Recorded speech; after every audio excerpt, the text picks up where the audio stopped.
Good evening friends. Last class में हमने किया था एक क्वेश्चन जिस पे क्या है सिंकिंग ऑफ सपोर्ट था, मतलब सेटलमेंट ऑफ सपोर्ट था। अब एक क्वेश्चन का टाइप और एक ऐसा रहता है जिसमें कि किसी एंड पॉइंट पे कोई रिएक्शन सपोर्ट रिएक्शन नहीं रहती, उस केस में क्या करना है वो। और प्लस हमने फॉर्मूला पढ़ते समय जब हमने फॉर्मूला पढ़ा था किसके लिए, जब हमने फॉर्मूले पढ़े थे आपके 6AXL अपॉन एल या 6AXR अपॉन एल के लिए फॉर्मूले पढ़े थे, तो उसमें मैंने बोला था कि इसकी डबल लोडिंग भी आ सकती है। तो ये उस तरीके का क्वेश्चन है। अगर मैं बोलूं तो इसको एक टफेस्ट क्वेश्चन अपन बोल सकते हैं जिसमें EI भी चेंज, सब कुछ चेंज। ठीक है,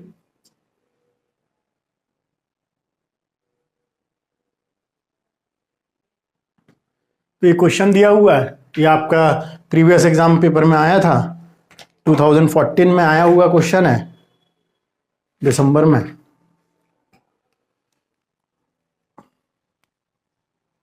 ये दिसंबर 2014 किसी एग्जाम में आया है।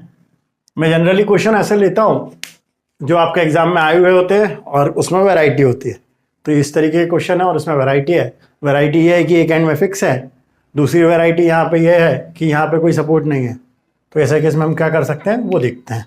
तो सबसे पहले इस क्वेश्चन को जब मैं सॉल्व करता हूँ तो फिक्स्ड एंड है वो तो मुझे मालूम है, नया क्या है इस पार्ट में ये है। अगर मैं बात करता हूँ, इसको फिर से बनाता हूँ कुछ इस तरीके से, मेरा ये होगा बीम, ये मेरा पार्ट हो गया ए। तो इस क्वेश्चन में अपन बात करें तो क्या नया आएगा, ये लोडिंग तो आपकी सेम रहेंगी, ये 40 किलो न्यूटन की, ये 80 किलो न्यूटन की, ये रिएक्शन आ जाएगी यहाँ RB और यहाँ एक आपकी रिएक्शन हो जाएगी RC। ठीक है, ये आपका 2 मीटर हो गया, ये आपका 3 मीटर हो गया, ये आपका 3 मीटर हो गया, ये आपका 4 मीटर हो गया। और जब इस पॉइंट की आप बात करेंगे तो ये यहाँ कोई सपोर्ट नहीं है तो ये वर्क करेगा ऐसा क्लॉकवाइज, क्लॉकवाइज वर्क करेगा तो ये क्लॉकवाइज, और ये कन्वर्ट हो जाएगा क्योंकि यहाँ पे कोई सपोर्ट नहीं है तो ये कन्वर्ट हो जाएगा मूवमेंट में, कितना 10 × 1.5 मतलब 15 किलो न्यूटन मीटर पे। ठीक है, तो कभी भी अगर एंड पे कोई सपोर्ट नहीं है तो वो प्रीवियस वाले सपोर्ट मतलब CD का इसका इम्पैक्ट कहाँ आएगा, इम्पैक्ट आएगा C वाले जॉइंट पे। तो C वाले जॉइंट पे ये क्या कन्वर्ट हो जाएगा, ये कन्वर्ट हो जाएगा एक तरीके के मूवमेंट पे। और मूवमेंट कितना होगा 10 × परपेंडिकुलर डिस्टेंस 1.5। चूंकि ये आपका क्लॉकवाइज घूम रहा तो ये क्लॉकवाइज बना दिया। इसका मतलब क्या नया हो गया इस क्वेश्चन पे, इस क्वेश्चन पे पहली चीज तो आपका फिक्स है, दूसरा ये सिंक भी है। कितना mm सिंक बोल रहा है क्वेश्चन में, क्वेश्चन में बोल रहा है ये 10 mm सिंक है, तो एक सिंक वाली कंडीशन भी है। और तीसरा C पॉइंट पे एक कपल आएगा, इसका मतलब इस MC की बात करूं चूंकि ये राइट हैंड साइड है तो RCN, तो राइट हैंड साइड क्लॉकवाइज, तो क्लॉकवाइज कितना होगा आपका माइनस, क्योंकि right hand side clockwise negative, minus कितना 10 × 1.5, तो ये आ गया आपका कितना -15 किलो न्यूटन मीटर। तो movement at C -15 kilo newton metre आपका MC की वैल्यू, यहाँ एक चीज तो आ गई। दूसरा क्वेश्चन पे देखते हैं, EI की वैल्यू दी है, EI दिया है इस बार 12,000 kilo newton metre square. Unit change करने की जरूरत नहीं है, क्यों नहीं है, क्योंकि किलो न्यूटन और मीटर में ही है, तो किलो न्यूटन और मीटर पे ही आपकी यूनिट है, कोई दिक्कत नहीं है। तीसरा आपका सिंक है, तो सिंक कितना कितना होगा उसकी बात करता हूँ। तो सिंक में ये आपका AB है, तो मैंने बोला था कि इंटरमीडिएट अगर ये B सिंक हो रहा है तो यहाँ स्पान होगा डेल्टा BA और यहाँ स्पान होगा डेल्टा BC। ठीक है, तो अगर मैं बात करता हूँ यहाँ पे, क्योंकि ये आपका कौन सा सपोर्ट है, क्योंकि आपका ये फिक्स सपोर्ट है तो हमें मालूम है फिक्स सपोर्ट पे एक इमेजिनरी स्पान 0 लेंथ का लेना पड़ेगा जिसकी लेंथ होगी 0। तो 0 लेंथ का इमेजिनरी स्पान लिया।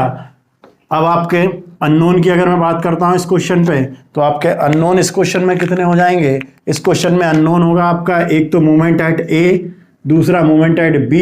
C पे तो आपका मूवमेंट आपको मालूम है, तो 2 अननोन मूवमेंट हो गए MA और MB। तो इस क्वेश्चन पे आपको MA निकालना है, इस क्वेश्चन पे आपको MB निकालना है, और MC इस क्वेश्चन पे आपको मालूम है -15 किलो न्यूटन मीटर है, तो MC के लिए तो मुझे कोई दिक्कत नहीं है। ठीक है, सिमिलरली यहाँ रिएक्शन आएगी RA, यहाँ रिएक्शन आएगी RB और यहाँ रिएक्शन आएगी RC। तो रिएक्शन हो गई RA, RB और RC, ये तीनों भी मुझे यहाँ कैलकुलेट करनी है। तो ये 2 चीज़ें तो मुझे यहाँ कैलकुलेट करने की कोई बात ही नहीं है। अब मैं बात करता हूं, मैंने बोला हर बार इंटरमीडिएट सपोर्ट के लिए बात करना पड़ेगी और वैल्यू की बात करनी पड़ेगी। तो पहले मैं बात करता हूं किसकी, अगर मैं ए डैश ए और ए बी के लिए अप्लाइंग थ्री मोमेंट थ्योरम करूं तो यहां पे जो आपका आएगा सिंक वो आएगा डेल्टा ए ए डैश, इस वाले केस पे यहां आएगा सिंक डेल्टा ए बी, इस वाले केस पे अलग आएगा। तो मैं सबकी वैल्यू निकाल देता हूं। अगर मैंने बोल्टा delta A A dash, delta A A dash, इसका मतलब कितना हो गया, delta A minus delta A dash, इसकी वैल्यू 0। क्यों? क्योंकि क्वेश्चन में केवल बोला है कौन सपोर्ट सिंक है, केवल सपोर्ट बी सिंक है। तो delta A minus delta A dash तो 0। उसके बाद ये हुआ ए बी, तो मैंने बोला डेल्टा ए बी मतलब delta A minus delta B. Delta A माने ए सपोर्ट सिंक कितने से है, कुछ नहीं लिखा क्वेश्चन में, मतलब ए सिंक नहीं है, माइनस डेल्टा बी कितने mm से सिंक है, 10 mm से, तो 10। तो यहां से आपका डेल्टा ए बी जो आ गया वो आ गया -10 इंटू 10⁻³ काय में कन्वर्ट हो गया, मोमेंट में। आपने पिछली क्लास में बोला था कि 1 मीटर बराबर 1000 mm, तो 1 mm बराबर 10⁻³ मीटर। उसके बाद मैं बात करता हूं आगे, तो डेल्टा बी ए की वैल्यू कितनी हो जाएगी, delta B minus delta A, B की वैल्यू 10, ए की वैल्यू 0, तो अल्टीमेटली आएगा 10 इंटू 10⁻³ मीटर, ये डेल्टा बी ए की वैल्यू। सिमिलरली डेल्टा बी सी की वैल्यू की बात करूंगा तो delta B C equal to क्या हो जाएगा, delta B minus delta C. तो डेल्टा बी कितना, डेल्टा बी 10, सी 0, तो 10 इंटू 10⁻³, तो ultimately delta B C equal to भी आपका 10 इंटू 10⁻3, ये आपका डेल्टा आ गए, सिंक आ गए। इनकी जरूरत कहाँ पड़ेगी, क्योंकि मेरा यहाँ सपोर्ट सिंक है इसलिए मेरे को ये सिंक की जरूरत पड़ेगी। उसके बाद मुझे मालूम है, क्वेश्चन को अगर मैं देखता हूं तो क्वेश्चन में एक चीज और दी हुई है, क्वेश्चन में एक यूडीएल दिया हुआ है कितने का, 25 किलो न्यूटन मीटर का। तो मैं इसका नाम दिया A B C D, A B C D, ठीक है, ए बी सी डी नाम दिया। अब मैंने बोला ए बी सी डी है तो ए बी सी डी, इसको नाम दिया ई, इसको नाम दिया एफ, और यूडीएल का सेंटर होगा जी। तो अब मैं निकालता हूं मैक्सिमम बेंडिंग मोमेंट, मैं निकालता हूं मैक्सिमम बेंडिंग मोमेंट। अभी तक तो मेरे को इस क्वेश्चन में कोई दिक्कत नहीं आती, मैक्सिमम बेंडिंग मोमेंट बोलूं या इसी को मैं बोलूं free and bending, free bending moment बोलते हैं इसको, इसको बोला फ्री बेंडिंग मोमेंट। तो फ्री बेंडिंग मोमेंट निकालने के लिए मुझे क्या करना पड़ेगा, वैसे तो यूडीएल के लिए तो फॉर्मूला है, तो यूडीएल के लिए अगर मैं लिखता हूं तो एम जी तो मेरा होगा WL²/8, W की वैल्यू मुझे मालूम है 25, L की वैल्यू मालूम है 4 का स्क्वायर डिवाइडेड बाय 8। तो इसकी वैल्यू निकाल देता हूं कितनी आएगी, तो इसकी वैल्यू 25 इंटू 4 का स्क्वायर डिवाइडेड बाय 8, तो इसकी वैल्यू आएगी साहब आपकी 50 किलो न्यूटन मीटर, ये आ गया। इसमें तो मुझे कोई दिक्कत नहीं है, ये किसके लिए हो गया, ये स्पान BC के लिए हुआ, यहां तक तो मुझे कोई दिक्कत नहीं। लेकिन जब मैं स्पान AB की बात करूंगा, जब मैं स्पान AB की बात करूंगा तो दिक्कत है, क्योंकि AB में एक पॉइंट लोड के लिए तो फॉर्मूला था WAB/L, 2 पॉइंट लोड के लिए फॉर्मूला क्या होगा वो कैलकुलेट करना पड़ेगा। तो आप इसको पहले वीडियो रोक कर उतार लें फिर बात करते हैं। तो ये वीडियो पॉज करके आपने उतार लिया, मेन कैलकुलेशन अपने को करना है इस AB का, तो इसको मैं मिटा देता हूं यहां पे और आगे सॉल्व करता हूं, यहां तक कोई दिक्कत नहीं आनी चाहिए।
तो इस क्वेश्चन में बेसिकली क्या क्या परेशानी आएगी, ये वाले डबल लोडिंग के लिए बात करनी है। तो स्पान ए बी के लिए बात करता हूँ, बाकी डाटा तो आपको निकाल चुके हो तो कोई दिक्कत की बात नहीं है। डाटा यहाँ मैं साइड में लिख लेता हूँ जो जो मुझे लगेगा। डेल्टा ए बी की वैल्यू, डेल्टा ए डैश की वैल्यू 0, डेल्टा ए बी की वैल्यू -10 × 10⁻³ डेल्टा बी ए की वैल्यू +10 × 10⁻³ डेल्टा बी सी की वैल्यू +10 × 10⁻³ एम जी की वैल्यू मैंने निकाल ली तो वो 50 किलो न्यूटन मीटर आ गई। ई आई का मुझे ऐसा कुछ था नहीं, और एम सी की वैल्यू आई मेरी -15 किलो न्यूटन मीटर। ये डाटा मुझे लगेगा इसलिए मैंने वहाँ साइड पे लिख दिया। तो अब मैं आगे सॉल्व करता हूँ इस क्वेश्चन को, और मुझे कैलकुलेट करना है पहली फुर्सत में मैक्सिमम बेंडिंग मोमेंट, और वो भी ए बी स्पान का, क्योंकि इसका कोई फॉर्मूला नहीं है। बाकी सिंपल एक पॉइंट लोड लगा होता तो आप निकाल सकते थे। तो अल्टीमेटली इसको कैलकुलेट करने के लिए मुझे मेहनत करनी पड़ेगी थोड़ी सी, और पूरा के पूरा क्वेश्चन इस ए बी स्पान के लिए पहले सॉल्व करना पड़ेगा।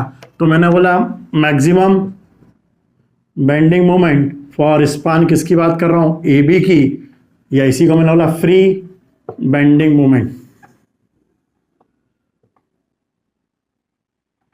तो फ्री बेंडिंग मोमेंट की जब मैं बात करूंगा तो फ्री बेंडिंग मोमेंट जब मैं बनाता हूं तो क्या करना पड़ता है, ये जो ए बी है इसको सिंपली सपोर्टेड बना लिया, इसको ए मान लिया, इसको बी मान लिया।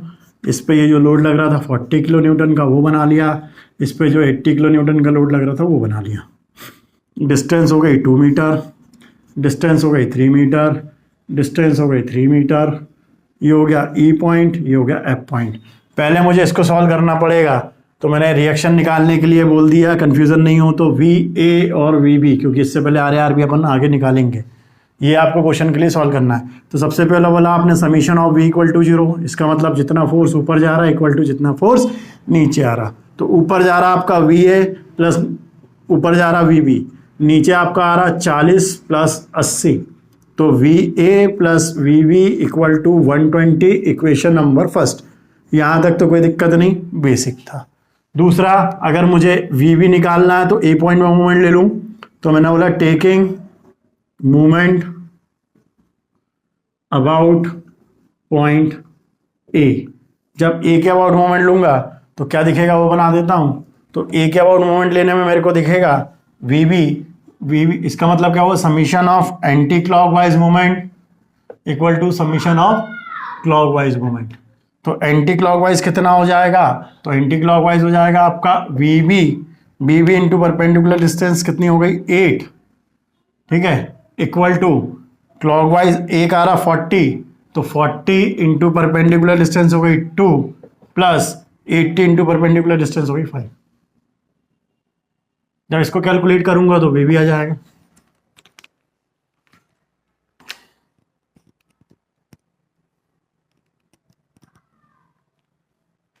तो ये हो जाएगा 480/4, सॉरी 8, तो क्या ये 6 आ जाएगा, 60 किलो न्यूटन,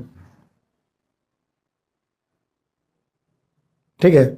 उसके बाद put in equation number first, equation number first में पुट करूंगा तो वी ए प्लस 60 = 120, तो वी ए = 60 किलो न्यूटन। तो वी ए और वी बी दो वैल्यू आपकी आ गई, वी ए वी बी दो वैल्यू आ गई। ये इतनी मेहनत कर क्यों रहे हैं, केवल और केवल इसके मैक्सिमम बेंडिंग मोमेंट डायग्राम के लिए। जब वी ए वी बी आ गया तो अब तो बेंडिंग मोमेंट डायग्राम बनाना, तो मैंने बोला bending moment diagram. Bending moment के लिए कैलकुलेशन करूंगा तो मेरा बी पॉइंट पे तो फ्री हैंड है तो मोमेंट होगा 0, ए पॉइंट पे मेरा मोमेंट होगा 0 क्योंकि ये सिंपली सपोर्टेड हैंड है। एफ पे निकालता हूं तो एम एफ पे क्या दिखेगा वो बनाता हूं। तो एम एफ पे मेरे को यहाँ दिखेगा वी बी जिसकी वैल्यू है 60 और ये 80 किलो न्यूटन, वैसे का वैसा ही। ये डिस्टेंस हो गई 3 मीटर। तो एम एफ इक्वल टू कितना हो जाएगा, एम एफ इक्वल टू होगा 60 एंटी क्लॉकवाइज, तो 60 इंटू डिस्टेंस कितनी 3, ये वाले का तो परपेंडिकुलर 0, तो ये हो गया 180 किलो न्यूटन मीटर। ये एम एफ की वैल्यू हो गई, ठीक है। एम ई के लिए बात करें तो टेकिंग मोमेंट अबाउट पॉइंट ई,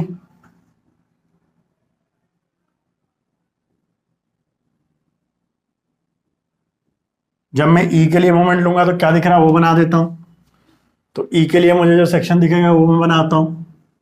ये केवल इतना कैलकुलेशन इसलिए करना पड़ रहा है क्योंकि ये डबल लोडिंग लगी है। अगर ये डबल लोडिंग नहीं होती, एक होती, तो सीधे सीधे WAB/L से मैक्सिमम निकल जाता, लेकिन यहाँ ऐसा डबल लोड है इसलिए वैसे नहीं निकलेगा।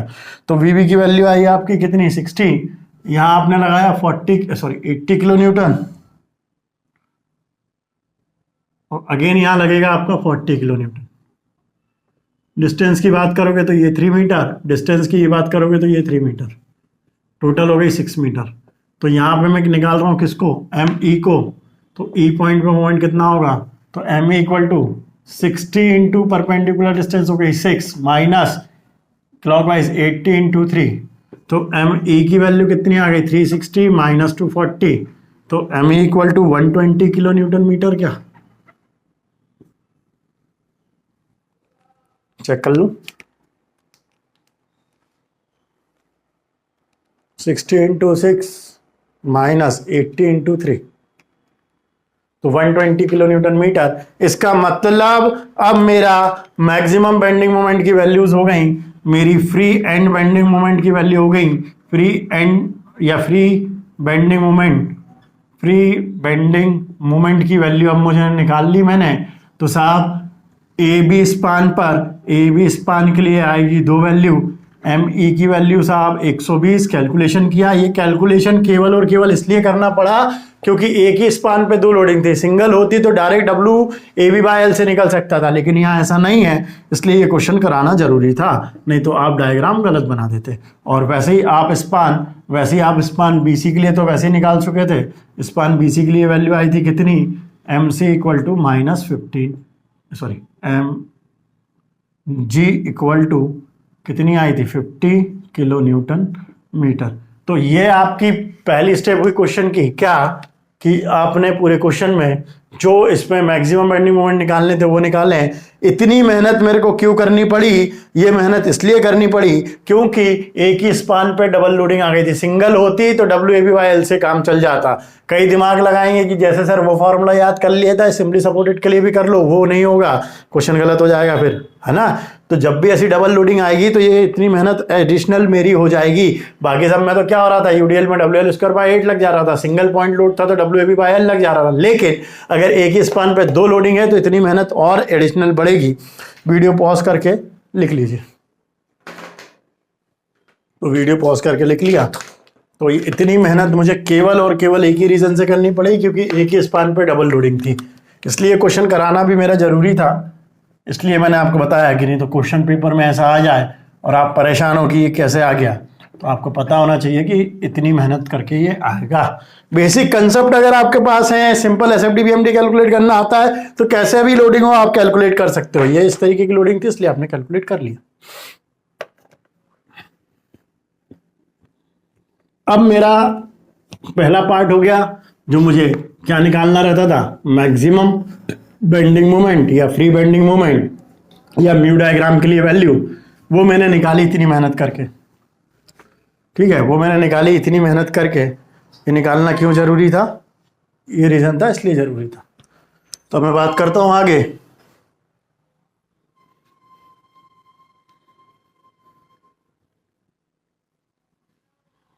इस क्वेश्चन को आगे बढ़ाता हूं।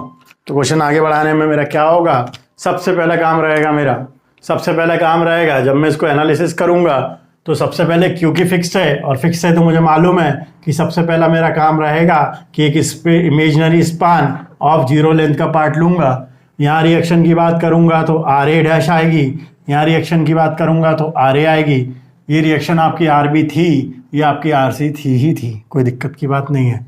ठीक है, उसके बाद अब आगे क्या करेंगे, 3 मोमेंट थ्योरम है। अननोन मोमेंट इसमें होगा MA, अननोन मोमेंट होगा इसमें MB। कितने अननोन मोमेंट, 2 अननोन मोमेंट, तो कितनी बार 3 मोमेंट इक्वेशन लगेगी, 2 बार। तो पहली बार लगाता हूं applying 3 moment equation on span. इस पे लगा दूं A' और AB। इंटरमीडिएट कौन हुआ, A। किस मोमेंट का 2 टाइम्स होगा, A का। प्लस सिंक की बात करूं तो यहां पे डेल्टा A डैश, क्योंकि इंटरमीडिएट से देखना है तो डेल्टा A डैश की वैल्यू 0 आएगी और इधर से जब ऐसे जाऊंगा तो डेल्टा ए बी, और डेल्टा ए बी की वैल्यू मतलब delta A minus delta B जो अपन बात कर चुके हैं, तो ये हो जाएगा 0 माइनस 10, तो ये आएगा -10 इंटू 10⁻³ मीटर। तो ये दो चीज़ें आएंगी। चालू करते हैं क्वेश्चन। तो मैंने सबसे पहले लिखा M A dash into perpendicular length होगी इसकी 0, M A dash into 0 plus intermediate support कौन ए, तो ए मोमेंट कितने टाइम्स 2 टाइम्स, या इस पे एक मोमेंट आएगा साहब आपका ए डैश और दूसरा मोमेंट यहां से आएगा एम ए बी, तो दोनों आएंगे।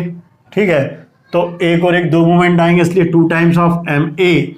पहले वाले के लिए लेंथ 0 प्लस दूसरे वाले के लिए कितना स्पान है ए बी की लेंथ हुई 8 ई आई ई, लेकिन आई की वैल्यू कितनी 2i, प्लस बात करता हूं इस स्पान के लिए, तो एम बी इंटू 8/2EI हो जाएगा इक्वल टू माइनस। इस स्पान के लिए बात करूंगा तो इस स्पान के लिए कोई लोडिंग नहीं 0, और इस स्पान के लिए अब मेरी फिर से परेशानी बढ़ना चालू हुई। इस स्पान के लिए मेरी फिर से परेशानी बढ़ना चालू हुई। तो मैंने ऐसे हाथ रखा, लेफ्ट हैंड पे कोई वैल्यू नहीं तो 0, लेकिन राइट हैंड पे क्या लग रहा है, राइट हैंड पे लोड लग रहा है कितना 6AX, 1 लेना हो तो 1x, ये कौन सा हो गया राइट, तो R/L, और EI की जगह कितना होगा, E तो E, I की जगह कितना 2i। ठीक है, ये 0 क्यों, क्योंकि इमेजिनरी स्पान था। 6A-XR/L into E into I की जगह कितना 2i। ठीक है, प्लस सिंक वाली बात करेंगे तो इस स्पान पे सिंक होगा साहब आपका 6 delta A/L A plus A B span के लिए होगा तो 6 डेल्टा AB/L AB। ठीक है, सॉल्व करता हूं तो ये वैल्यू मेरी 0।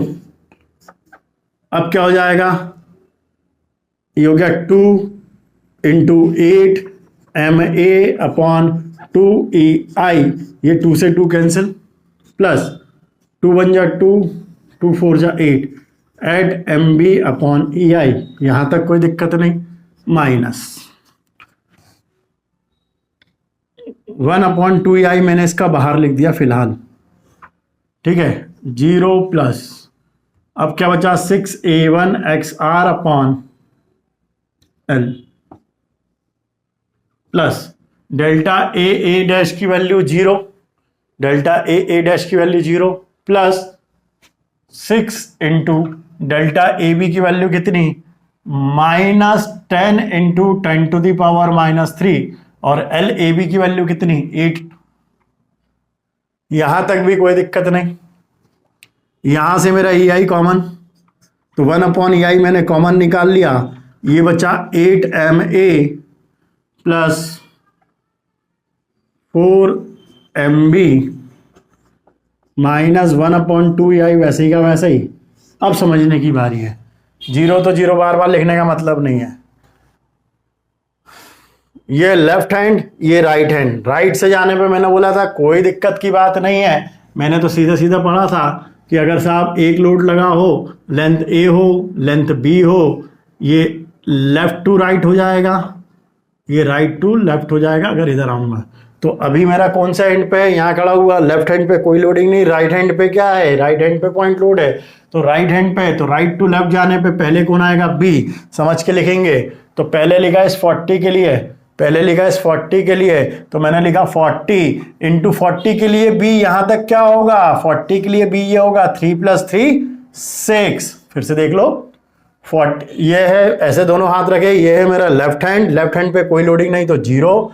राइट हैंड पे आए तो मेरे को मालूम है लेफ्ट टू राइट जाने में A आएगा और राइट टू लेफ्ट आने में B, इसलिए B वाला पार्ट, तो इस 40 को कंसीडर कर रहा हूं, इस 80 से मतलब नहीं, 40 को कंसीडर किया तो यहां से यहां तक की B डिस्टेंस कितनी होगी 3 और 3 6, ब्रैकेट के अंदर L का स्क्वायर, L माने पूरा यहां से यहां तक, तो 3 3 6 और 2 8, 8 का स्क्वायर माइनस B माने 6 का स्क्वायर डिवाइडेड बाय लेंथ यहां से यहां तक की 8। लेकिन अभी कौन सी लोडिंग हुई, केवल 40, अब कौन बची 80, तो प्लस 80 इंटू, फिर देखें ये राइट पे आने पे इस बार आपका B कितना होगा, B केवल होगा 3 इंटू एल का स्क्वायर माने 8 का स्क्वायर माइनस 3 का स्क्वायर, ठीक है, डिवाइडेड बाय लेंथ कितनी 8। फिर से देख लो WAB, तो लेफ्ट ये है मेरा लेफ्ट हैंड, लेफ्ट में लोडिंग नहीं, राइट में क्या हो जाएगा, राइट पे आपका पॉइंट लोड है, राइट पे आए तो राइट टू लेफ्ट जाऊंगा, बी आएगा, तो बी आने पे मैंने पहले 40 को कंसीडर किया, 40 इंटू बी डिस्टेंस यहां तक 40 के लिए 3 और 3 6, ब्रैकेट में एल का स्क्वायर मतलब 2 और 3 5 और 3 8, तो 8 का स्क्वायर माइनस बी माने 6 का स्क्वायर डिवाइडेड बाय 8।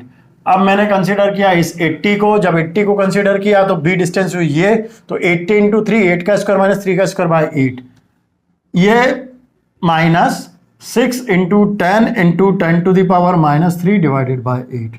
यहां तक कोई दिक्कत नहीं होनी चाहिए। EI को यहां मल्टीप्लीकेशन कर देता हूं तो 8MA plus 4MB equal to minus EI upon 2EI, ये तो वैसे का वैसे EI CI कैंसिल।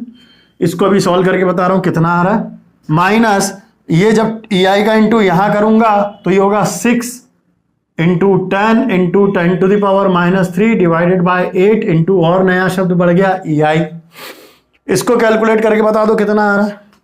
तो इसको जब मैं कैलकुलेट कर रहा हूं तो 40 इंटू 6 इंटू ब्रैकेट के अंदर 8 का स्क्वायर माइनस 6 का square divided by 8 plus 80 into 3 into 8 का स्क्वायर माइनस 3 का स्क्वायर डिवाइडेड बाय 8, तो ये आपका आ गया 2490। इतना सॉल्व करके आगे सॉल्व करता हूं इसी को, तो ये मेरा हो जाएगा equation 8MA plus 4MB equal to 2490 में 2 से डिवाइड कर दूंगा, तो 2 से डिवाइड किया तो आया -1245 माइनस, इतने को सॉल्व करूं या वैल्यू लिख दूं फिर करूंगा, 6 into 10 to the power minus 3 by 8, और EI की वैल्यू क्वेश्चन में दी थी 12000। EI की वैल्यू क्वेश्चन में क्या दी थी 12000, तो 12000 इसको सॉल्व कर दूंगा, मेरी एक इक्वेशन आ जाएगी। कितनी आ रही है देख लेते हैं, इसका काम खत्म। तो इक्वेशन मेरी सॉल्व करके आ रही है 8MA plus 4MB equal to minus 1245 minus, ये हो जाएगा 6 into 10 to the power minus 3 into 12000 divided by 8, तो ये और आ गई 90। तो 8MA plus 4MB equal to minus, इसको ऐड कर दूंगा तो -1335, इक्वेशन नंबर 2, 1 तो पहले बना चुका हूं इसलिए इक्वेशन नंबर 2। यहां तक किसी को कोई दिक्कत, वीडियो पॉज करके लिखें, जरूरी चीज क्या है वो एक बार देख लें, क्या चेंज हुआ वो देख लें। फिक्स था तो हमें मालूम है कि इमेजिनरी स्पान लेना है, मतलब Aishwarya Rai MA dash into 0, intermediate इसमें कौन हुआ A, तो 2 टाइम्स ऑफ MA, इसकी लेंथ 0, इसकी लेंथ 3 और 3 6 2 8, E तो I की जगह 2I plus MB into length हुई 8, 2 इंटू I की जगह E की जगह E, I की जगह 2I, तो ये हो गया 2EI इक्वल टू माइनस, यहां पे कोई लोडिंग नहीं क्योंकि इमेजिनरी तो 0, ये आ गया मेरा राइट हैंड साइड, तो 6A1X बार R upon L into E, और I की जगह यहां कितना है 2I प्लस, चूंकि सिंक है तो यहां चला मैं, तो यहां कोई सिंक नहीं, तो 0 या 6 delta A dash upon L A dash, और यहां 6 delta AB upon L AB। Solve करूंगा 2 से 2 मेरा कैंसिल हो जाएगा, 8MA अपॉन EI आएगा, 2 4 जा 8, तो ये 4MA अपॉन EI आएगा। यहां से मैंने 1/2 EI निकाल लिया, तो 0 नहीं भी लिखता तो भी चलता। ये गलती से भी इसको 2 3 से 6 मत कर देना क्योंकि इसका फॉर्मूला आप पढ़ के आए हो। तो ये 2EI तो बाहर किया, 6AXL अपॉन L प्लस, यहां पे क्योंकि कोई भी लोडिंग नहीं, कुछ भी नहीं, इमेजिनरी नहीं, तो ये 0, और यहां पे मैंने बोला कि जब इंटरमीडिएट में जाता हूं तो यहां खड़े होऊंगा, तो ये हुआ 0, और यहां A से B जाना पड़ेगा, तो इसलिए मैंने लिखा डेल्टा AB, और डेल्टा AB मतलब delta A minus delta B, delta A माने A पे सिंक 0 और B पे कितना 10, तो -10, और 1 मीटर में बदलना है क्योंकि ये तो mm में दिया है, तो -10 into 10 to the power -3 metre, तो इसलिए मैंने लिखा 6 into -10 into 10 to the power -3, LAB की वैल्यू 8, तो मैंने लिख दी 8। अब आगे चले, EI काट लेना, कोई दिक्कत की बात नहीं है। इसको सॉल्व करने के लिए अब देखता हूं, क्योंकि आपका ये लेफ्ट एंड पे कुछ नहीं और ये राइट हैंड है, राइट से जाने पे आपका B पहले आएगा, तो मैंने कंसीडर किया 40, इस 80 को भूल जाओ, तो 40 के लिए 3 और 3 कितना हुआ 6, तो 40 इंटू B माने 6, L का स्क्वायर माने 8 का स्क्वायर माइनस 6 का स्क्वायर बाय 8। अब 80 को कंसीडर करूंगा तो इस 80 के लिए B कितना हुआ 3, तो मैंने लिखा 80 इंटू 3 ब्रैकेट के अंदर L का स्क्वायर माने 8 का स्क्वायर माइनस B माने 3 का स्क्वायर डिवाइडेड बाय 8 माइनस, आगे चले ये 0 क्योंकि ये माइनस था, minus 6 into 10 into 10 minus 3 minus 8। EI मैंने यहां भेज दिया, तो 8MA plus 4MB equal to, जब इसको सॉल्व करूंगा तो ये आएगी 2490, माइनस 1/2 बाहर था, ठीक है, minus 6 into 10 into 10 to power minus 3। जब यहां EI था तो ये ICI कट गया, लेकिन यहाँ EI नहीं है तो यही रहेगा। वैल्यू पुट कर देता हूं, इसको डिवाइड किया तो 1245 minus 6 into 10 to power minus 3 by 8 into 12,000 into EI किसकी वैल्यू थी, EI थी 12,000, क्वेश्चन में दी थी। सॉल्व किया, न्यूमेरिकली सॉल्व करूंगा तो 8MA plus 4MB equal to minus 1335, ठीक है, ये वैल्यू आ जाएगी। ये आपकी एक इक्वेशन हुई। अभी तो एक और इक्वेशन निकालनी है, इसको यहां तक उतारें फिर देखते हैं आगे, ठीक है। तो एक इक्वेशन आपकी यहां तक हो गई, देन दूसरी इक्वेशन की तरफ चलते हैं, है ना। इस क्वेश्चन में सब कुछ ना कुछ अनोखा है, ये है डबल लोडिंग है, सिंकिंग है, कपल पेयर। तो नया क्वेश्चन है, स्ट्रॉन्ग क्वेश्चन है, जिसको बेसिक चेक करना होंगे आपके, वो इस क्वेश्चन को दे देगा। मतलब सबसे क्रिटिकल क्वेश्चन आप इस यूनिट में बोल सकते हो, जिसमें आपका पूरे जितनी चीजें आपने पढ़ी सब एक ही क्वेश्चन में लग जा रही है, ठीक है। तो आपकी एक इक्वेशन ये आ गई है। अब मैं सेकंड इक्वेशन के लिए करता हूँ, इस इक्वेशन को मैं साइड में लिख लेता हूँ क्योंकि मुझे अगेन लगेगी जरूरत। 8MA plus 4MB equal to minus 1335, ठीक है, ये आ गई थी। इसको भी मैं यहाँ मिटाता हूँ और अब मैं लगाता हूँ 3 मोमेंट थ्योरम A, B और C में। तो मैंने बोला applying 3 moment theorem on span AB and BC, intermediate कौन हुआ, B हुआ, तो B इंटरमीडिएट हुआ तो 2 टाइम्स होगा। इंटरमीडिएट जो होता है उसके दोनों तरफ अपन खड़े हो जाते हैं और यहाँ से इसको देखते हैं और यहाँ से इसको देखते हैं, तो ये होगा डेल्टा B है और ये होगा डेल्टा BC। डेल्टा BA मतलब delta B minus delta A, B का सिंकिंग है 10, A का 0, तो ये हो गया 10 into 10 to the power minus 3 metre. वैसे ही डेल्टा BC मतलब delta B minus delta C, B 10, C 0, तो अगेन ये हो गया 10 into 10 to the power minus 3 metre. तो ये तो आपका आ गया सिंकिंग। तो लगाता हूं मैं, अभी वाला पार्ट तो खत्म। तो मैंने लिखा MA इंटू लेंथ हो गई 8/E और I की जगह कितना 2I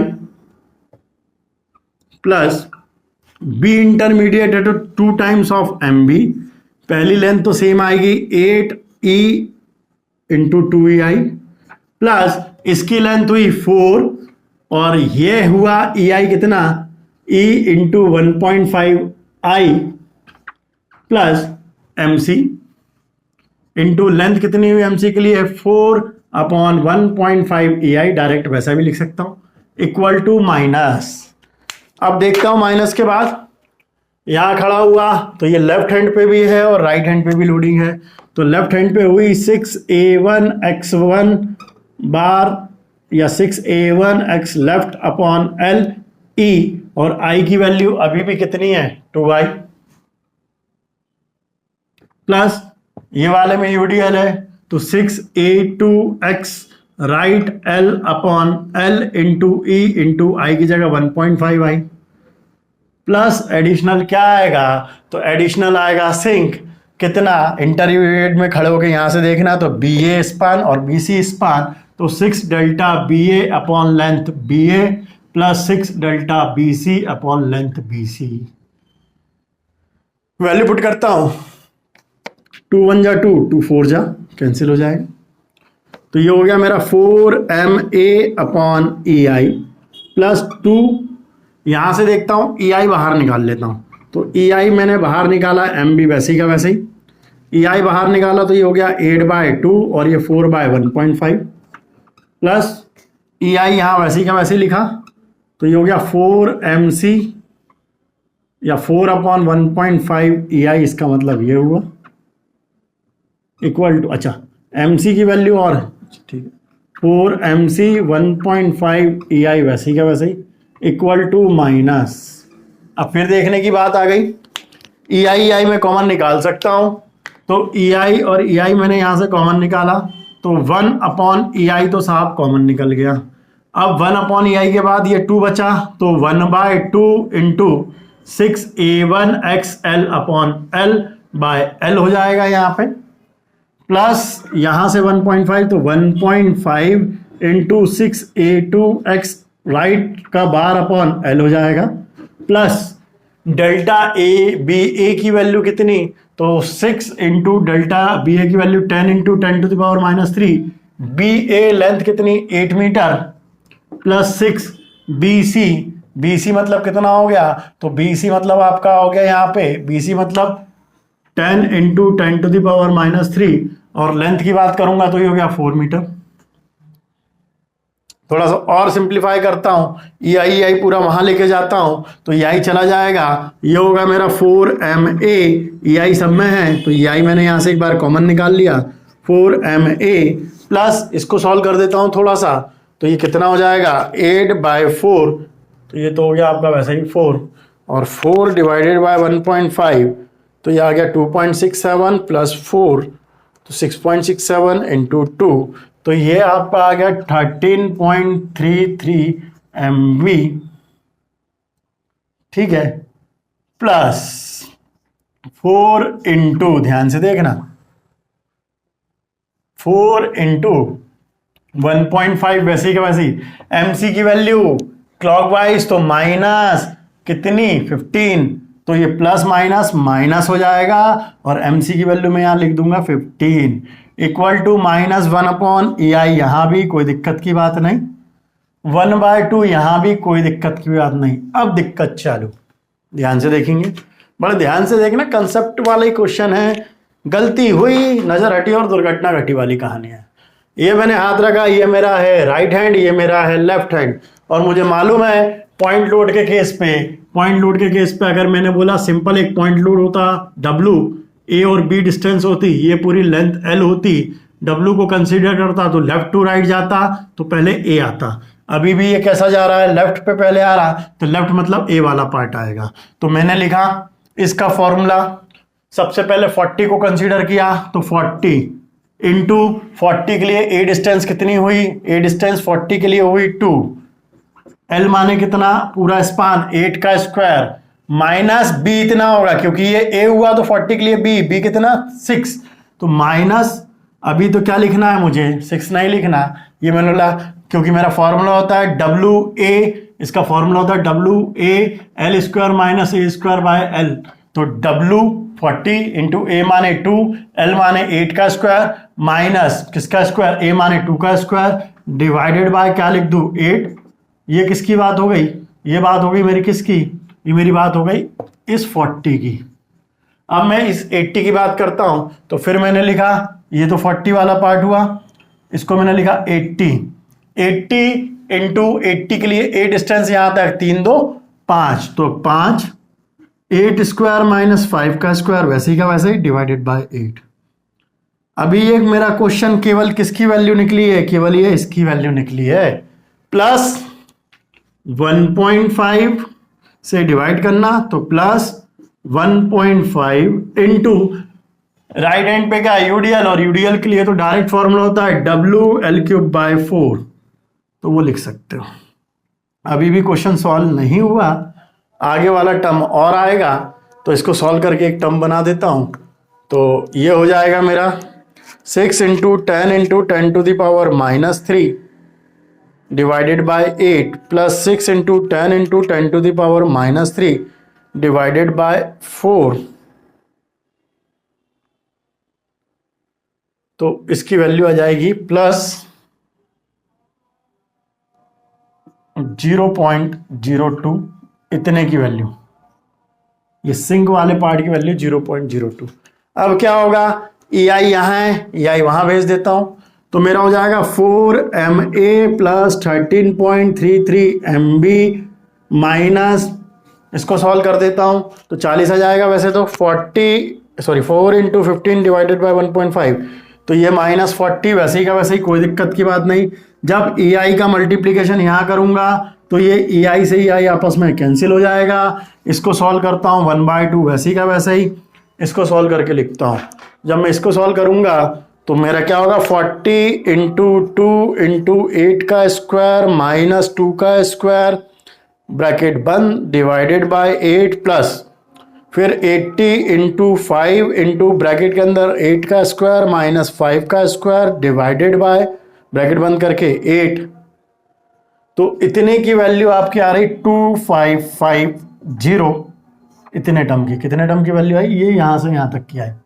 अगली की बात करता हूं तो +1.5 इंटू डब्ल्यू माने कितना 25 इंटू एल माने कितना 4 का क्यूब डिवाइडेड बाय 4 प्लस 0.02, यहां ई आई का इंटू था, यहां और किसका इंटू हो जाएगा, ई आई। और मैथमेटिकली इसको सॉल्व करते हैं तो मैथमेटिकली सॉल्व करने में क्या वैल्यू आएगी आगे देखते हैं। तो अब मैंने इसको और मैथमेटिकली सॉल्व किया तो मेरा 4ma प्लस 13.33 MB तक तो कोई दिक्कत नहीं थी, इक्वल टू -40, अच्छा यही आई आई कैंसिल, -40 उधर जाएगा तो क्या हो जाएगा प्लस का 40, इधर ये माइनस चल रहा है तो माइनस, इसको सॉल्व कर देता हूं कितना आएगा। तो इसको सॉल्व करने में हो गया 2550 डिवाइडेड बाय 2 प्लस 25 इंटू 4 का क्यूब, 4 का क्यूब डिवाइडेड बाय ब्रैकेट लगाना, ये दोनों एक साथ डिवाइड मत कर देना तो गलत हो जाएगा, 1.5 इंटू 4 ब्रैकेट बंद। तो इतनी वैल्यू और आपकी आ गई, दोनों को सॉल्व करके इतनी वैल्यू आ गई 1541.67 प्लस 0.02 और ई आई की वैल्यू 12,000। इसको सॉल्व कर लोगे तो second equation 4ma plus 13.33 MB equal to कितना हो जाएगा, तो ये हो जाएगा आपका +40 प्लस 0.02 इंटू 12,000। तो अल्टीमेटली ये वैल्यू आएगी मेरी -1261.67। इक्वेशन नंबर 3, दो इक्वेशन दो अननोन सॉल्व कर देंगे कैलकुलेटर से, तो solve equation 2 and equation number 3 we get, क्या मिल जाएगा दोनों को सॉल्व करने में। तो मेरी इक्वेशन सेकंड थी 8ma प्लस 4mb बराबर -335, और दूसरी तो आपके ऊपर है ही, दूसरी थी 4ma plus 13.33 MB equal to -126.67। Calculator उठाएंगे और कैलकुलेटर में कब तक सॉल्व करेंगे, मॉड कब तक दबाएंगे, तो कैलकुलेटर में मॉड दबाएंगे, कल भी अपन ने बात करी थी सॉल्व करने के लिए। तो कुछ नहीं करना, बहुत आसान तरीका है, कैलकुलेटर में मॉड मॉड मॉड दबाओगे कब तक, जब तक कि EQN नहीं आ जाए, इक्वेशन के बाद उसके नीचे एक नंबर लिखा तो एक नंबर, अननोन कितने, एक और एक दो, तो दो दबा देना। सबसे पहले पूछेगा आपसे A1, तो A1 की वैल्यू 8, फिर पूछेगा इक्वल टू दबा देना B1 तो 4, फिर इक्वल टू दबा देना C1 पूछेगा तो -1335 इक्वल टू दबा देना, A2 पूछेगा तो 4, B2 पूछेगा तो 13.33, C2 पूछेगा तो -1261.67। तो अल्टीमेटली आपकी जो MA की वैल्यू आएगी सॉल्व करके, वो MA की वैल्यू -140.65 किलो न्यूटन मीटर, और MB की वैल्यू -52.44 किलो न्यूटन मीटर। ये आपका क्वेश्चन सॉल्व होके MA और MB की वैल्यू आई। वीडियो पॉज करके आप MA MB की वैल्यू लिख लीजिए, ठीक है। तो इस क्वेश्चन पे जो मेन चीजें थी वो दो कंसेप्ट थे। पहला कंसेप्ट था डबल लोडिंग, दूसरा कंसेप्ट था अगर ओवर हैंगिंग है तो वो कपल में चेंज हो जाएगा, और उसकी अल्टीमेटली वैल्यू कहाँ लगी, यहाँ लगी, यहाँ वैल्यू पुट करी, सॉल्व करके MA MB निकाला। इसके बाद की प्रोसीजर सेम है। तीसरा, जब डबल लोडिंग थी तो उसके लिए मैक्सिमम म्यू डायग्राम के लिए भी कैलकुलेशन करना पड़ेगा। तो वीडियो रोक कर इसको आराम से लिख लें, उतारने में जल्दबाजी ना करें, आराम से उतारें, क्योंकि एक वैल्यू भी इधर से उधर रखी तो गलत हो जाएगा। उतार लिया, मैं यहाँ साइड में जानबूझ के छोटी छोटी वैल्यू लिखते जाता हूँ क्योंकि मुझे आगे वो सब देखनी रहती है, इसलिए मैं यहाँ लिख लेता हूँ। तो मेरे को एम ए की वैल्यू मैंने निकाल ली, तो एम ए इक्वल टू -140.65 और एम बी की वैल्यू निकाल ली -50.44। तो मेरे क्वेश्चन का मैक्सिमम पार्ट खत्म हो गया है। अब निकालनी है मुझे रिएक्शन। तो इस डायग्राम का भी यूज केवल यहां तक है। वापस आप ओरिजिनल डायग्राम में आ जाएंगे, पूरा कैलकुलेशन ओरिजिनल डायग्राम के हिसाब से रहेगा। केवल ये कपल में कन्वर्ट होता है और उस कपल का इक्वेशन यहां यूज होती है, इसलिए काम आएगा। डेल्टा का टर्म क्यों आया? क्योंकि क्वेश्चन में बोल दिया था सपोर्ट बी सेटल हो रहा है 10 mm से, इसलिए अगर क्वेश्चन में सेटलमेंट के बारे में नहीं बोलता, सिंक के बारे में नहीं बोलता, तो ये टर्म जैसे पहले नहीं आया अभी भी नहीं आता। तो मैं इसको मिटा देता हूं और क्वेश्चन को आगे बात करता हूं।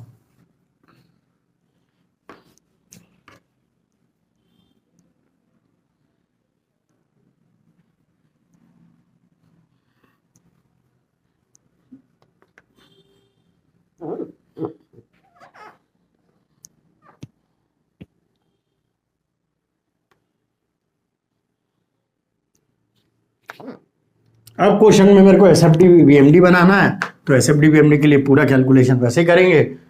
क्वेश्चन में केवल क्या चेंज होगा, पुराने डायग्राम पे वापस आ जाएंगे। अब पूरी वैल्यू गवर्न करेगी पुराने वाले डायग्राम से, ठीक है, एसएफडी वीएमडी के लिए या उसके लिए भी। तो यहाँ रिएक्शन साहब आपकी आर बी, यहाँ रिएक्शन आपकी आर ए, यहाँ मूवमेंट एम ए, यहाँ मूवमेंट एम बी, यहाँ पे आपका सी सपोर्ट है, यहाँ पे आपका सी सपोर्ट है, और ये आपका लगा हुआ है 10 किलो न्यूटन का।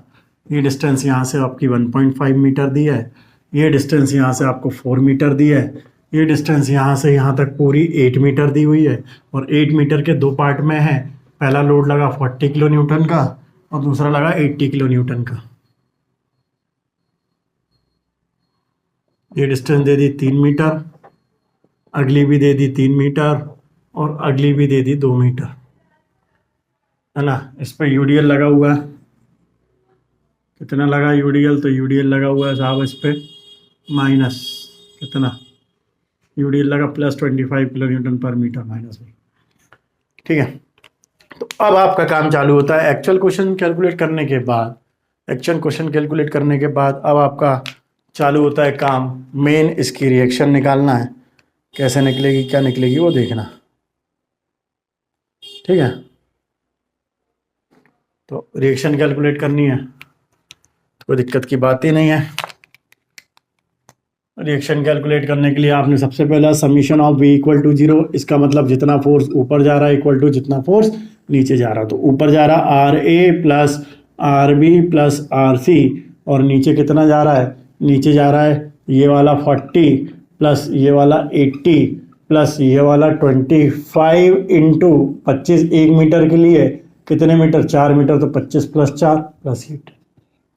तो R A plus R B plus R C equal to कितना हो जाएगा? टोटल करेंगे तो टोटल करने में आ जाएगा 40 + 80 माने 120 प्लस 25 इंटू 4 माने 220 और प्लस 10, तो ये आ गया आपका 230। ये हो गई इक्वेशन नंबर 1, सॉरी 1 नहीं, 1 2 3 तो 4 हो गई, ठीक है।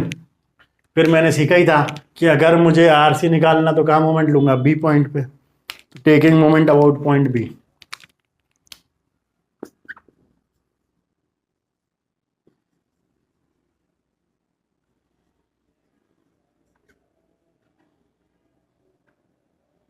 बी पॉइंट मोमेंट लूंगा तो बी तक क्या दिख रहा है वो बना देता हूँ। ये आप नहीं भी बनाएंगे तो चलने लगेगा, क्योंकि आपके इतने क्वेश्चन के बाद प्रैक्टिस हो जाएगी। ये मैं केवल आपको समझाने के लिए बना देता हूँ ताकि आपको ज़्यादा टेंशन नहीं हो, ज़्यादा वो डायग्राम देखने की ज़रूरत ना पड़े।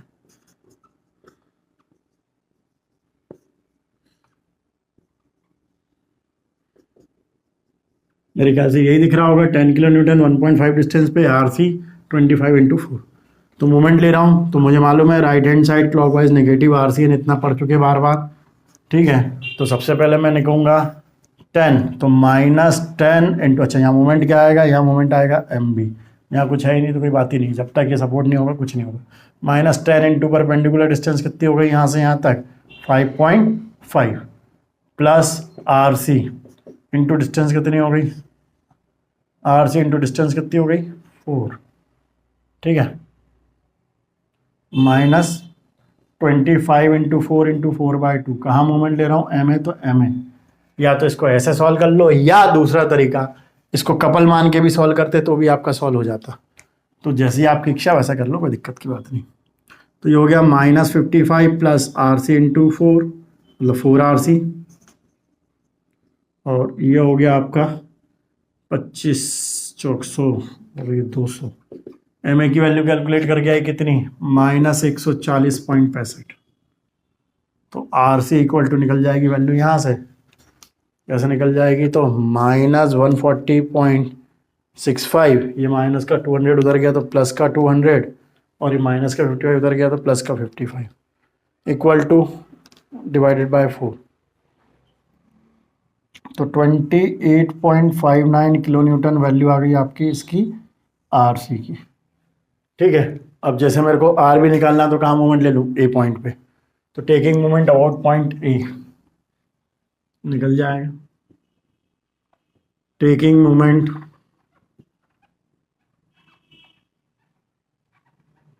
About point A. एक अबाउट लूंगा मतलब पूरा स्पान, तो -10 इंटू डिस्टेंस हो गई आपकी 8 और 4 12 और 1 13.5।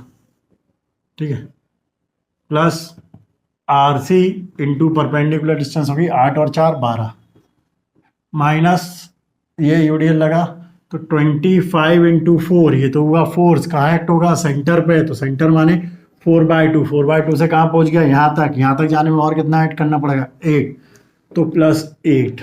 ठीक है, उसके बाद ये वाला 80 कैसे घूमेगा, क्लॉकवाइज, तो -80 इंटू डिस्टेंस कितनी हो गई, 2 और 3 5। ठीक है, -40 इंटू डिस्टेंस कितनी हो गई, 2। ठीक है, इस क्वेश्चन में एम बी क्यों नहीं आएगा, क्योंकि इंटरमीडिएट सपोर्ट है, तो अल्टीमेटली वैल्यू 0 हो जाएगी। इक्वल टू कहाँ मूवमेंट ले रहा हूँ, एम ए पे। कुछ और बचा है, यस, आर बी, तो plus R B into perpendicular distance 8 equal to M ए।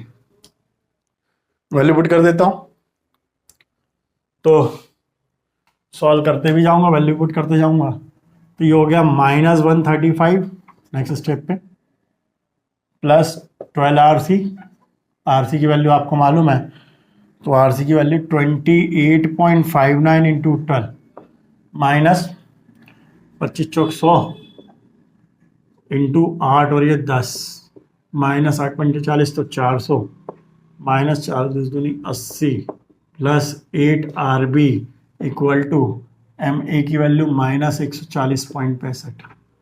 ठीक है, गलती करी ना, बी पॉइंट में मोमेंट ले रहा था, यहाँ गलती हो रही है, बी पॉइंट में मोमेंट ले रहा था तो एम बी लिखना है, मैंने शायद गलती से यहाँ वैल्यू किसकी रख दी थी, वैल्यू मैंने यहाँ रख दी थी एम ए की, तो यहाँ वैल्यू रहेगी 52.45। और अब इसको सॉल्व करके वैल्यू चेंज होगी, अभी गलत हो जाता, -52.45 प्लस 200 उधर चला गया, प्लस 55 उधर चला गया, डिवाइडेड बाय 4 हो गया। तो सॉरी, ये आर सी की वैल्यू 50.64, तो यहाँ आप इस वैल्यू को रखेंगे 50.64। अच्छा हुआ नजर चली गई, तो गलत हो जाता, और एम ए सही है। तो अब सॉल्व करना है इसको, तो निकाल देता हूं मैं आर बी की वैल्यू। तो देखें, -140.65 प्लस माइनस का 135 उधर जाएगा तो प्लस का 135, प्लस ये था तो प्लस की जगह ये हो जाएगा आपका, प्लस था तो उधर जाके माइनस, तो -50.64 इंटू 12, ये माइनस था तो उधर जाके प्लस, तो 100 इंटू 10 मतलब 1000, ये माइनस था तो उधर जाके प्लस, तो प्लस 400, ये माइनस था तो उधर जाके प्लस 80। ठीक है, तो ये हो गया 866.67 डिवाइडेड बाय 8, तो ये रिएक्शन आ जाएगी आपकी सॉल्व करके 108.33। आर बी आपका निकल गया, आर सी आपका निकल गया, पुट कर दो इक्वेशन नंबर 4 में, तो put R B and R C in equation number 4, तो R A plus R B की जगह 108.33 प्लस आर सी की जगह 50.64 इक्वल टू वैल्यू आ गई 230। तो आर ए इक्वल टू कितना हो जाएगा, तो R A equal to solve कर देंगे 230 माइनस 108.33 माइनस 50.64, तो आर ए की वैल्यू आ गई 71.03 किलो न्यूटन। डायरेक्शन का भी दिक्कत नहीं है, सब अपवर्ड जा रहा है तो कोई दिक्कत की बात नहीं है, मतलब जो मैंने साइन मारे हैं वो सही है। R A R B R C मिल गया, तो केवल किसके लिए कैलकुलेशन करना है, calculation for shear force, calculation for shear force. Shear force के लिए कैलकुलेट करेंगे, इसका नाम ए था, इसका नाम बी था, इसका नाम सी था, इसका नाम डी था, इसका नाम ई था, इसका नाम एफ था, इसका नाम जी था। तो पहले एफ डी पे, डी पॉइंट पे डाउनवर्ड कितना 10, तो प्लस 10 किलो न्यूटन, क्योंकि right hand side upward negative तो डाउनवर्ड पॉजिटिव। सी पॉइंट पे आया तो सी पॉइंट पे क्या होगा, प्लस 10 माइनस आर सी, तो प्लस 10 माइनस आर सी की वैल्यू कितनी है, तो आर सी की वैल्यू 50.64 से वैल्यू आ जाएगी 40.64 किलो न्यूटन, ये आपकी एफ सी की वैल्यू हुई। उसके बाद मुझे मालूम है कि अगर मेरा यूडीएल के स्टार्ट को छोड़कर कहीं भी पॉइंट लोड लगा है तो राइट और लेफ्ट कंसीडर करना है, राइट मतलब इतना, ठीक है। इसको मैं बना देता हूँ ताकि आपको समझ में आ जाए, या ठीक है यहाँ तक उतारिए फिर आगे सॉल्व करेंगे। आर ए की वैल्यू यहाँ लिख देता हूँ, नहीं तो बाद में कंफ्यूज होते हैं। आर ए की वैल्यू आई 71.03, आर बी की वैल्यू कैलकुलेट करके आई मेरी कितनी, आर बी की वैल्यू 108.33 और आर सी की वैल्यू आई मेरी 50.64।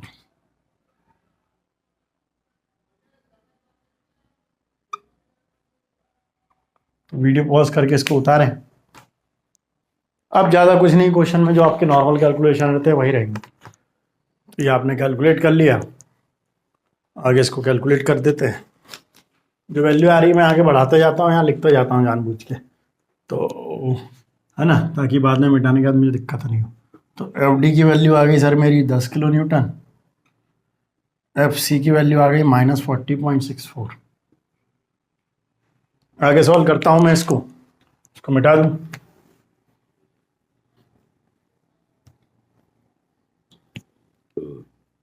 अब क्योंकि ज़्यादा कैलकुलेशन नहीं है तो डायग्राम के लिए तो मैं जगह छोड़ ही देता हूँ, डायग्राम मुझे बनाना ही है, पूरा कैलकुलेशन मैं यहाँ कर लूँगा।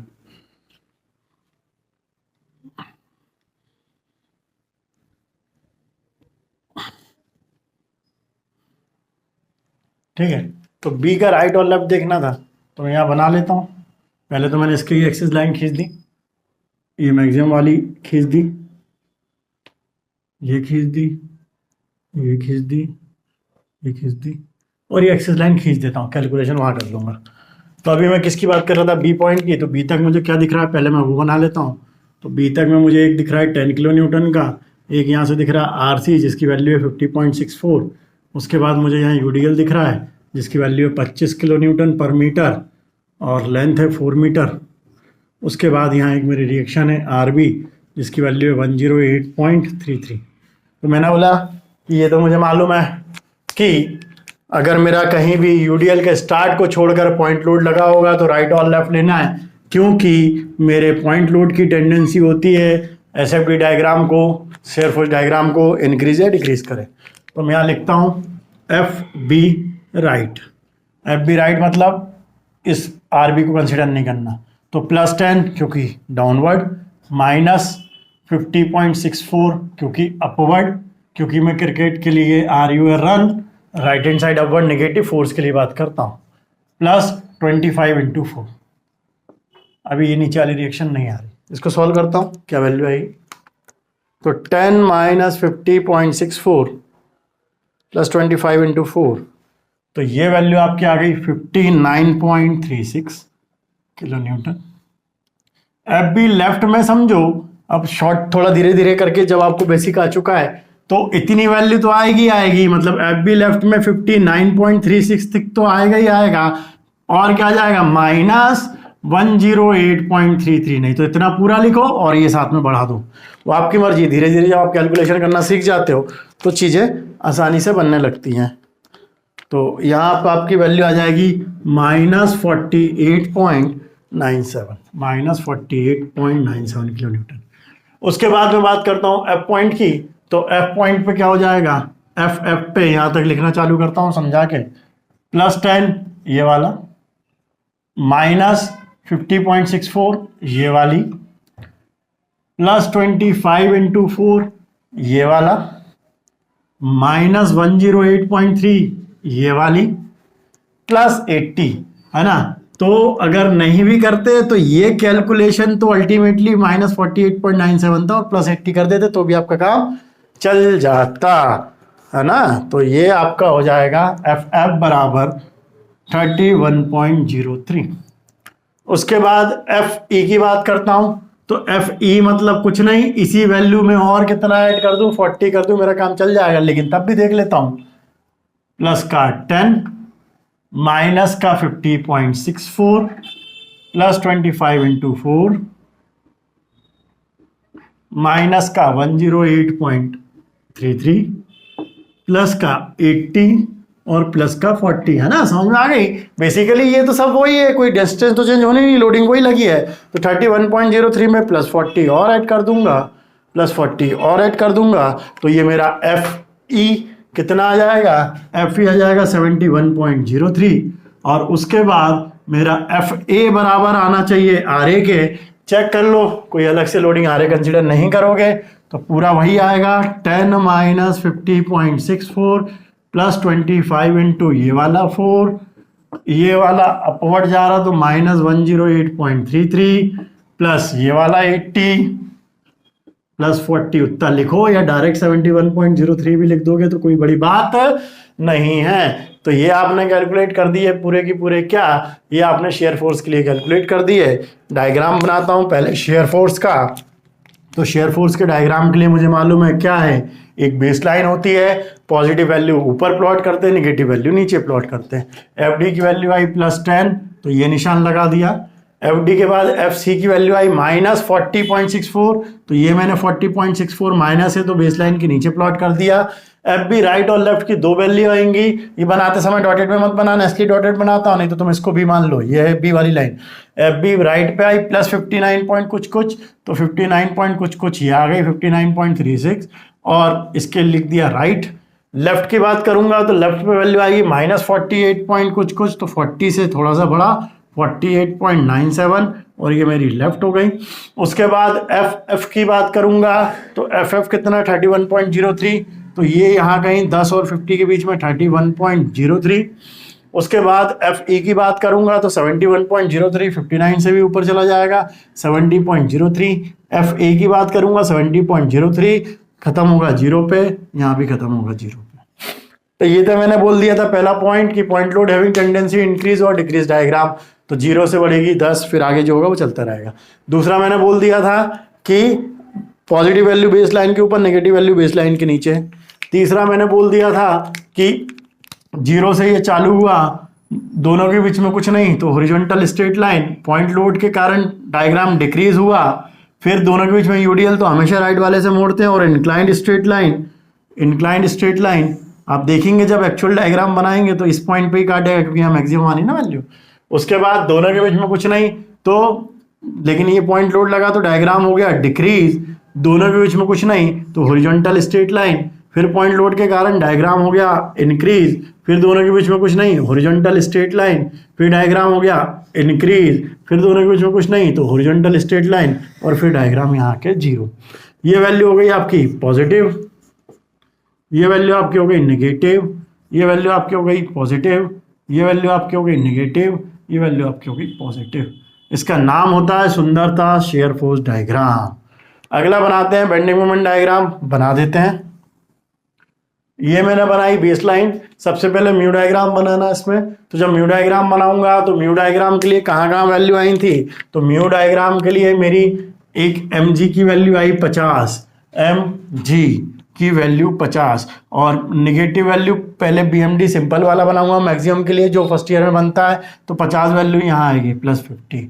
उसके बाद ME की वैल्यू 120, तो ME की वैल्यू 120 यहाँ कहीं आ जाएगी।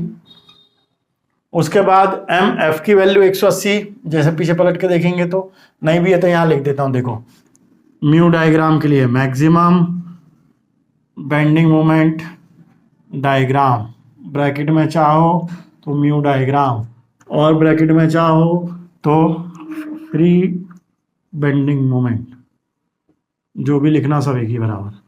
कितना था, एक आया था mg बराबर 50 kilo newton metre positive, ME आया था 120 किलो न्यूटन मीटर और MF आया था 180 किलो न्यूटन मीटर। ठीक है, कैलकुलेटेड मोमेंट कितना आया था वो लिख देता हूँ। तो कैलकुलेटेड बेंडिंग मोमेंट आपका आया था, क्या क्या आया था, तो साहब MA की वैल्यू आई थी -140.65, MB की वैल्यू आई थी -52.45 और MC कैलकुलेशन करते समय आई थी -15 किलो न्यूटन मीटर। तो पहले तो मैं बना देता हूं कौन सा डायग्राम, पहले बना देता हूं मैं मैक्सिमम बेंडिंग मोमेंट डायग्राम। और हमें मालूम है कि कैसे बनेगा, जहां लोडिंग है और फ्री एंड है तो ये बनेगा पैराबोलिक कर्व।